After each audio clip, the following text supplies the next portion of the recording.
Hello and welcome to Zaparas Lawyers presentation on understanding workers' rights and entitlements to compensation. My name is Paul Zaparas. I'm a partner at Zaparas Lawyers. We're a family-run law firm that specialises in personal injury law and wills and probates. And it's my pleasure to be presenting to you all today. So, as a start, what is workers' compensation? All employers have to take out workers' compensation for each and every one of their employees. Even if an employer has failed to take out workers' compensation and an employee gets injured, then an employee can still apply for a retrospective workers' compensation claim. In Victoria, the most common form of workers' compensation is the WorkCover scheme, and it's a state-based scheme. It basically ensures that injured workers get financial help and medical help in the event that they're injured at work or because of work. WorkCover is a no-fault scheme, so we're not interested in blaming anyone for the injury that a worker has suffered. In the Victorian WorkCover compensation scheme, there's basically two streams of entitlement. There's what we know as the statutory claims and common law claims. Statutory claims are the no-fault scheme. They're providing compensation to injured workers irrespective of whose fault the injury is, as long as the injury occurred at work or because of work. The main benefits are providing weekly payments of compensation and also providing medical care. The common law stream also exists in the WorkCover context.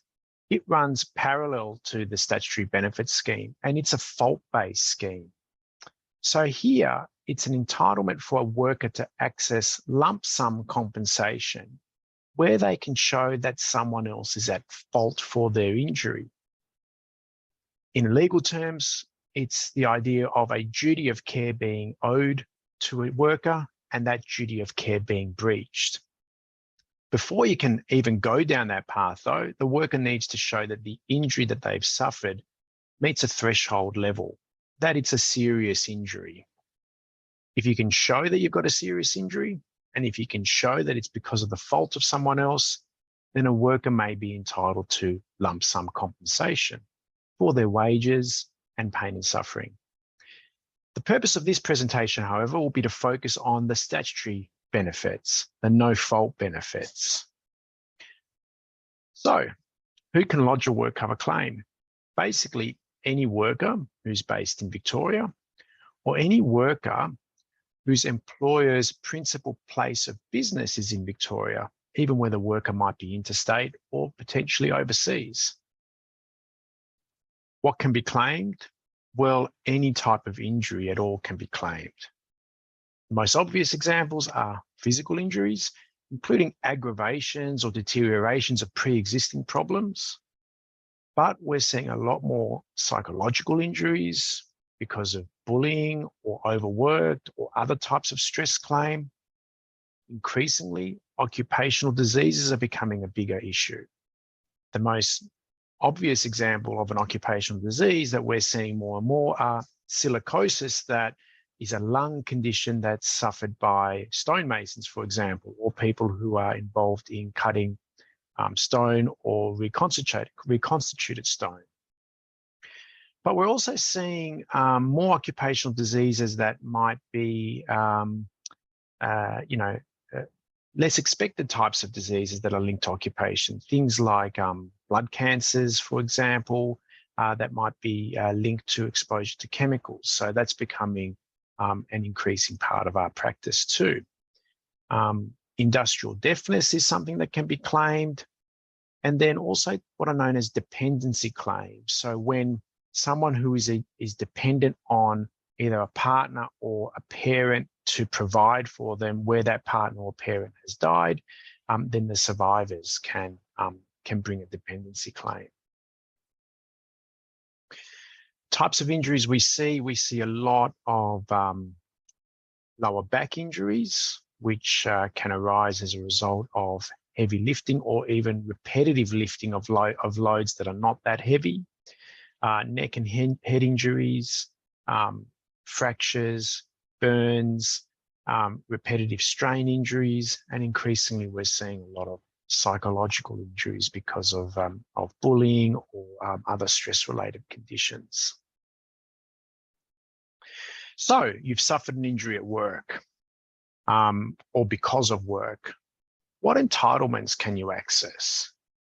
Well, the main one is entitlement to access your wages. So if because of a workplace injury, you have to take time off work, you can't work, or if because of a workplace injury, you have to reduce your hours, then you're entitled to be covered for your lost wages.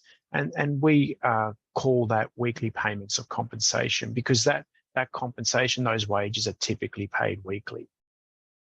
The other major entitlement you can access is your medical care.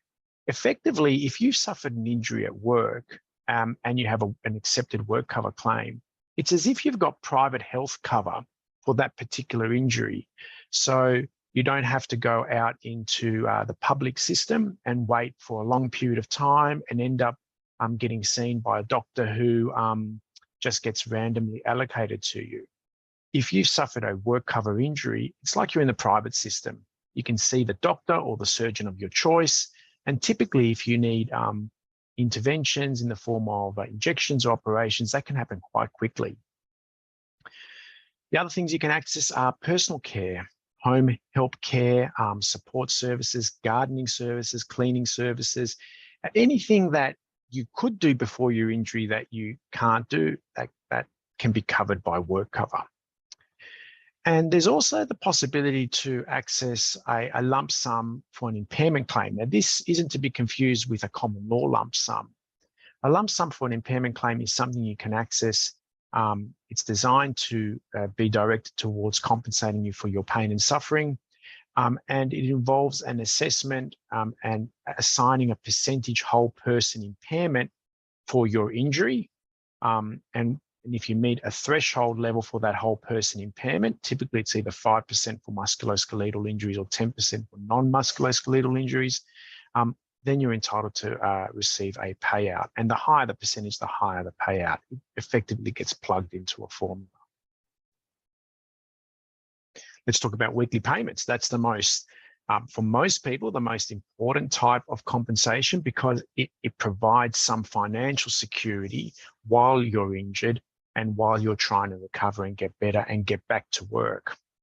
For the first 13 weeks of your injury, you'll get paid 95% of your pre-injury wage. And that includes any regular overtime or shift allowance that you were earning in that previous year. From 13 weeks to 52 weeks, so from 3 months to 12 months, that drops to 80% of your pre-injury wage. Again, it includes regular overtime and shift allowance. And then after 12 months, it's 80% of your base wage. So the regular overtime and shift allowance gets taken out. That entitlement really can potentially continue indefinitely. There is a change in the test in terms of staying on weekly payments. So for the first 2.5 years, you just need to show you can't go back to your old job. After 2.5 years, it becomes more difficult to stay on weekly payments. You've got to show you have no current work capacity at all, and that's likely to continue indefinitely. So there's certain obligations on the employers, but there's also obligations on the injured worker in order to be able to continue to access weekly payments of compensation. For the employer, they've got an obligation in that first year to provide suitable employment to the injured worker.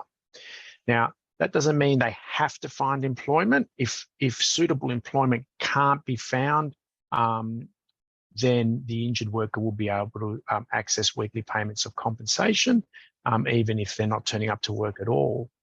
But the employer does have an obligation to try and find suitable employment during that first year. It's known as the employer obligation period, and a worker can't be sacked during that first year.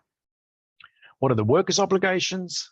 You've got an obligation as an injured worker to make every reasonable effort to actively participate in a return to work program, to participate in occupational rehabilitation, and if suitable employment is offered with your pre-injury employer or with another source of employment, you've got an obligation to give it a go. So this is very important. This is a trap that some workers sometimes fall into, and it becomes very difficult to keep them on weekly payments if they fall into this trap. If you're on weekly payments and you're offered alternative work, if you're offered a return to work plan, if you're offered occupational rehabilitation, you cannot just disregard it. You cannot ignore it. You have to, at the very least, speak to your doctors about it, speak to your lawyers about it. If your doctors don't think that the return to work program is appropriate, then it's reasonable to follow their advice. But if you haven't even gone to your doctors to get that advice, then you're not acting reasonably in ignoring a return to work program. The insurer can cut your weekly payments. And for us as lawyers, it's very, very hard to get someone back on weekly payments in that sort of situation. So how do you make a workers' compensation claim? There are time limits involved in making workers' compensation claims that are important, but I want to stress one thing. Even if you're outside of the time limits, it doesn't mean that it's impossible to get a workers' compensation claim up. So even if you're outside of the time limits, come and see us as lawyers. We're pretty confident we'd be able to get your workers' compensation claim accepted. Having said that, these are the time limits that do exist. You have to report your injury in writing to your employer within 30 days of becoming aware of your injury, and submitting a claim form is sufficient notification in writing. You need to see your doctor, and that's important because you need a special certificate to lodge with your claim form. It's called the WorkCover Certificate of Capacity. You need an initial 2-week certificate to be prepared by your GP or any medical practitioner, and you need to lodge that with your claim form. And you need to lodge a WorkCover claim form, obviously. You can get WorkCover claim forms from our offices, but you can also access them from most GPs, post office, or the internet. Now, again, note of warning, with your WorkCover claim form, it's important that it be very carefully filled out, and my strong advice would be that you seek legal advice when filling out the claim form, because there can be some tricks about it that can complicate matters down the track, especially if you suffer your injury in negligent circumstances, and if you don't improve and you have a serious injury, then want to ensure that you preserve your rights to get lump sum compensation. So seeing a lawyer sooner rather than better is preferred. So once you've lodged your WorkCover claim form, well, your employer has 10 days to send it off to the insurer, and the insurer then has 28 days to make a decision. So there is about a 40-day period after you lodge your claim form, during which you can be waiting for a decision, and we understand that can be a very stressful and difficult period of time. During that period, while the WorkCover insurer is trying to assess your injury and whether it's been caused by work and whether they should accept your WorkCover claim, the likelihood is you'll be sent to one of their doctors, and you should attend that medical examination. It's called an independent medical examination. If you don't attend it, then the insurer doesn't have to make a decision on your claim. And often, though not always, but often the insurer will arrange for an investigator to meet with you to discuss the circumstances of your injury. Again, my preference for my clients is that any meeting with an insurer investigator happen at our offices. And importantly, we don't want our clients signing any statement that's prepared by the investigator without us reviewing the statement carefully. So again, my advice would be seek early legal representation, and certainly don't sign any statement prepared by the insurer investigator without speaking to your lawyer. And if you and then at the end of that 28-day period, that after the insurer receives the claim form from the employer, a decision will be made on whether to accept or reject your claim. If the claim's accepted, then that's good news for the injured worker. They'll get back paid their weekly payments, their medical treatment will start being covered, and they can start concentrating on the road to recovery. If it's rejected, then that claim that decision can be challenged. Lawyers should be involved, and you've got 60 days within which to challenge a rejection of a WorkCover claim. So like I just touched on, you have 60 days to challenge a rejection of claim. And importantly, the first decision that's made is a decision on whether to accept or reject your claim. And that's an extremely important decision for you as an injured worker. But during the life of a WorkCover claim, there are going to be a heck of a lot of decisions that are made by the insurer. Some are minor decisions. They might be approving some topical cream, like Voltaren cream, for example. Some can be very major decisions, like cutting your weekly payments. It's important to understand that any decision that the insurer makes can be challenged, any decision at all, from the most minor decision to the most consequential decision. Importantly, however, you have to challenge that decision of the insurer within 60 days. And the way you challenge it is by referring the decision off to a process known as conciliation. The Accident Compensation Conciliation Service is set up to deal with conciliations between injured workers and the insurers. Typically, lawyers are not allowed to attend those meetings, though we will often sit in the background and provide advice via phone to our clients.